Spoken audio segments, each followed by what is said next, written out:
All right, folks, coming up, we have a first-time fister.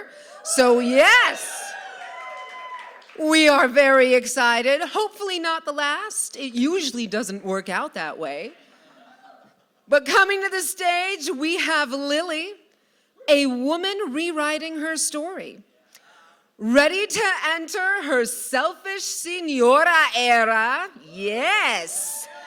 While collecting and gathering people to her organized chaos. Please welcome, making her debut, Lilly.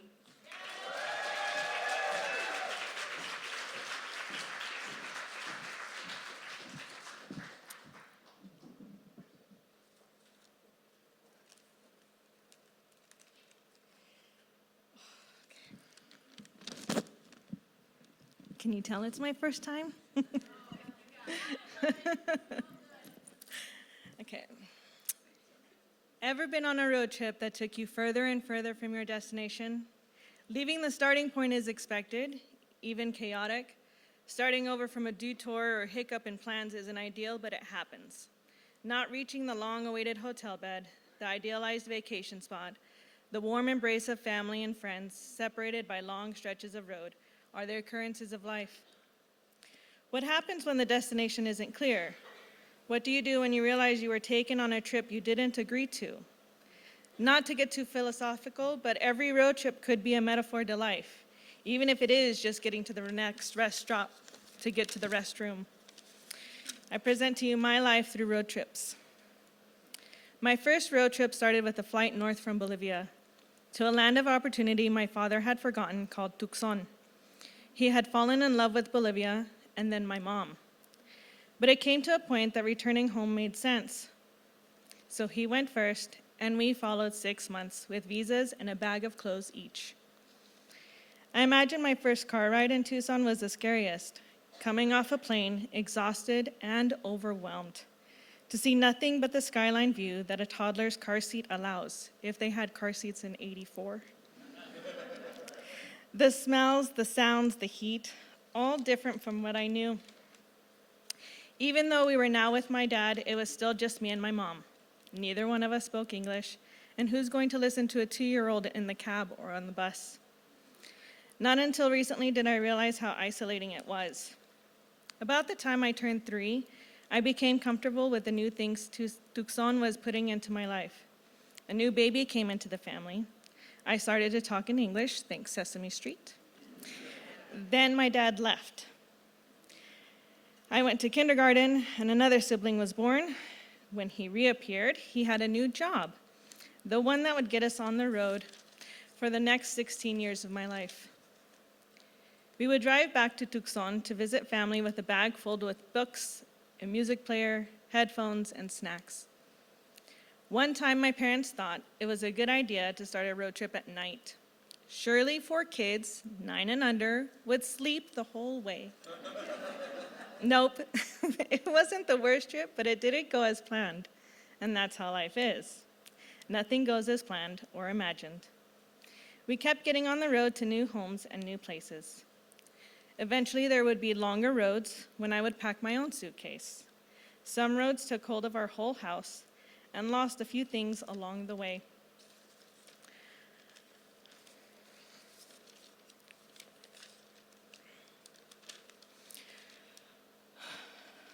I got used to others being behind the wheel, getting on and off the road, setting up the road trips. Before I drove, I've been on a Greyhound twice across the Canadian Rockies. I even hitchhiked from Banff to Canmore and back with my first husband and pregnant with my first child. To Canmore, we rode with a couple of nice women. On the way back, we got into a red pickup with a man behind the wheel and a cooler of beer under his legs. At 30 years old, a driver's permit in my purse, I sat behind the wheel for the road trip. It was the scariest thing I was allowed to do on purpose. I was now in Wyoming with 2 toddlers and a new husband. We were going from Pinedale to Jackson Hole. It was a 2-lane road with snow. It always snows in Wyoming. I white-knuckled my way downhill up against the side of a mountain, then prayed the whole way back, trying not to look over the edge. Because where your eyes are, that's where your hands go. Another time I drove for the trip, I was with 5 kids in a van following a U-Haul being driven by a different husband to Las Vegas. I shed a tear each time I didn't make the light with the U-Haul. I tried to follow closer, but that limited how much I could see in front of me, foreshadowing what was destined to come.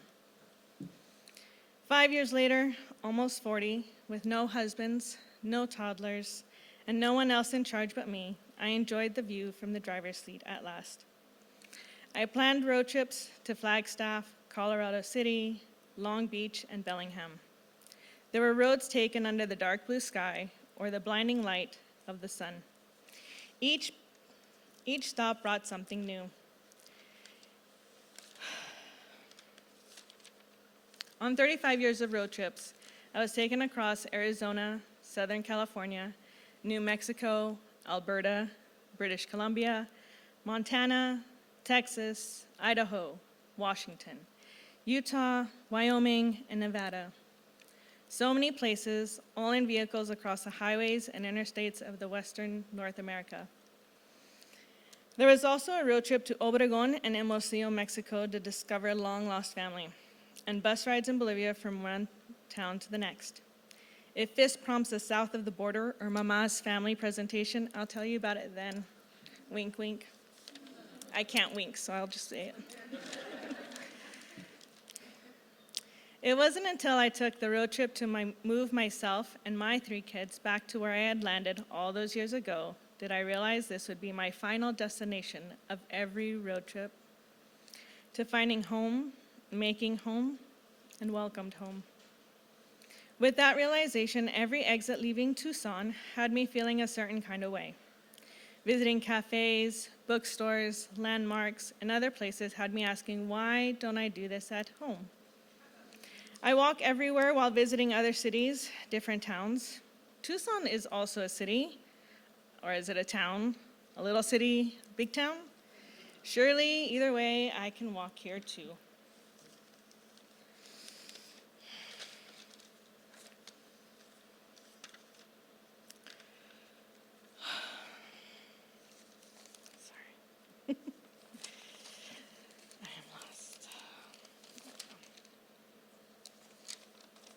Oh, I'm sorry.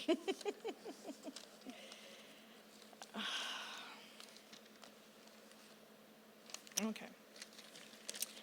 While going through the pandemic and a classic midlife crisis, I wondered, where do I want to walk to? What does my final destination look like? Well, there it was. The road trip of my life circled me right back around to the forgotten land of opportunity that is Tucson. Whatever I couldn't find here, I started creating myself. I started with my favorite thing, books. Thus, books and bars, which is where the introverts came from, came to being and has been going on for 2 years. No literal road trips there. Instead, we go on adventures of imagination, possibilities, and lots of talking about books. I wanted women friends, so I created the Women's Bonding Group. We've mentioned a road trip, but instead, we cackle at life with our heads whipped back and tears on our cheeks. I also found some intriguing, sexy things to do, which led to a spiritual witchy group that gathers every new moon. And on I went, taking and creating opportunities in remembered Tucson. In this town, city, place of Tucson, where I-10 and I-19 cross, where an 8-hour ride can get me to California, Las Vegas, Utah, New Mexico, I reached my destination. When I go on the road again, I will have sidekicks, companions, offspring, lovers, and friends in the seats, with their books, playlists, and snacks. When I go on the road again, here is where I will return.